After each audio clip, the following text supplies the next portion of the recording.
മാന്യ സദസ്സിന് നമസ്കാരം. ഞാൻ ഇന്നിവിടെ പറയാൻ പോകുന്ന കഥയുടെ പേര് മാതൃസ്നേഹം എന്നാണ്. അമ്മയോടുള്ള സ്നേഹമാണ് മാതൃസ്നേഹം. അമ്മ എന്ന പദം എത്ര മനോഹരം!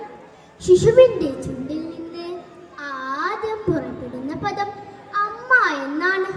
അമ്മ എന്ന് പറയുമ്പോൾ നാവിൽ എന്തു മധുരം! അമ്മ തന്ന മുലപ്പാലിന്റെ രുചി, ആ ഉമ്മയുടെ ഓർമ്മ, അമ്മയുടെ മാറി ചേർന്ന് കിടന്നപ്പോൾ കിട്ടിയ ചൂട്, അമ്മയുടെ ഹൃദയത്തിൽ നിറഞ്ഞ് തുളുമ്പിയ സ്നേഹം, ആ പുഞ്ചിരി, ആ കണ്ണിന്റെ തിളക്കം, താരാട്ടുപാട്ടിന്റെ താളം ഓർത്തു നോക്കുമ്പോൾ എന്തൊരു സുഖം! മാതാവ് ദേവത തന്നെ. അമ്മ എന്ന് കേട്ടാൽ അറിയാത്ത ഹൃദയമില്ല. എല്ലാവരും അമ്മയെ സ്നേഹിക്കുന്നു. പക്ഷെ ചിലരുണ്ട് അമ്മയേക്കാൾ ധനത്തെ സ്നേഹിക്കുന്നവർ. അവർക്ക് നാശമേ ഉണ്ടായിട്ടുള്ളൂ. ഞാനൊരു കഥ പറഞ്ഞു തരാം.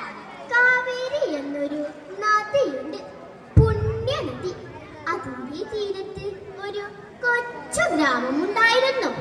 അവിടെ ഒരു സ്ത്രീ പാർത്തിരുന്നു, ലക്ഷ്മി. അവൾക്ക് രണ്ടാൺമക്കളുണ്ട്, ധനദത്തനും ഗുണദത്തനും. കുട്ടികളുടെ അച്ഛൻ മരിച്ചുപോയി. ഭക്ഷണത്തിന് വകയില്ലാതെ കുഞ്ഞുമക്കൾ വിശന്നു കരയുന്നു. അവസാനം ലക്ഷ്മിക്ക് അടുത്തൊരു വീട്ടിൽ ജോലി കിട്ടി. മുറ്റമടിക്കാനും പാത്രം കഴുകാനും. അതിനവൾക്ക് ഭക്ഷണവും കിട്ടും, കൂടാതെ ചെറിയൊരു ശമ്പളവും. മക്കളെ വളർത്തി കിട്ടിയ പണം സൂക്ഷിച്ചു വെച്ചു.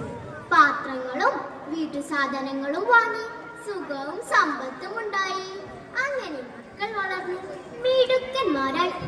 ലക്ഷ്മിക്കോ വയസ്സായി, വാദം പിടിച്ചു, കിടപ്പിലായി, കൈ തളർന്നു പോയി, നടക്കാൻ വയ്യ. അമ്മയെ നോക്കാറുള്ളത് ഗുണദത്തനാണ്. ധനദത്തൻ അത്ര ശ്രദ്ധിക്കാറില്ല. അവന്റെ നോട്ടം ധനത്തിലായിരുന്നു. ഒരു ദിവസം കാവേരി വെള്ളപ്പൊക്കം ഉണ്ടായി. ഗ്രാമത്തിൽ വെള്ളം ഇരച്ചു കയറി. എല്ലാവരും വീട്ടു സാധനങ്ങളും വാരിക്കെട്ടി അടുത്ത ഗ്രാമത്തിലേക്ക് ഓടിപ്പോക്കാൻ തുടങ്ങി. ഒരു വനത്തിന്റെ അപ്പുറമാണ് മറ്റേ ഗ്രാമം. ധനദത്തൻ വിലപിടിപ്പുള്ള സാധനങ്ങളെല്ലാം വാരിക്കെട്ടി. എന്നിട്ട് ആലോചിച്ചു, അമ്മയെ കൊണ്ടുപോകണമെങ്കിൽ ഈ സാധനം ഉപേക്ഷിക്കണം. അത് സാധ്യമല്ല. നടക്കാൻ വയ്യാത്തമ്മ ചാവട്ടെ. ധനദത്തൻ എടുത്താൽ പൊങ്ങാത്ത ചുമട് കഷ്ടപ്പെട്ട് തലയിൽ കെട്ടി.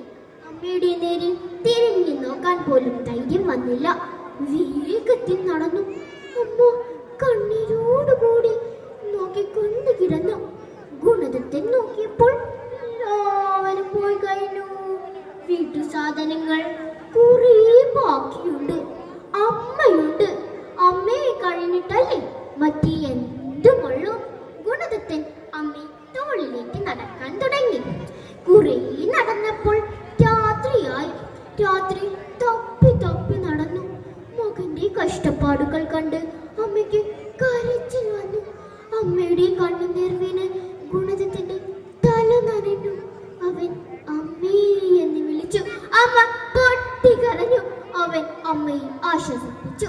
വീണ്ടും നടന്നു. അതാ അങ്ങ് കാട്ടിലൊരു വെളിച്ചം. ഗുണദത്തൻ വേഗം നടന്നു.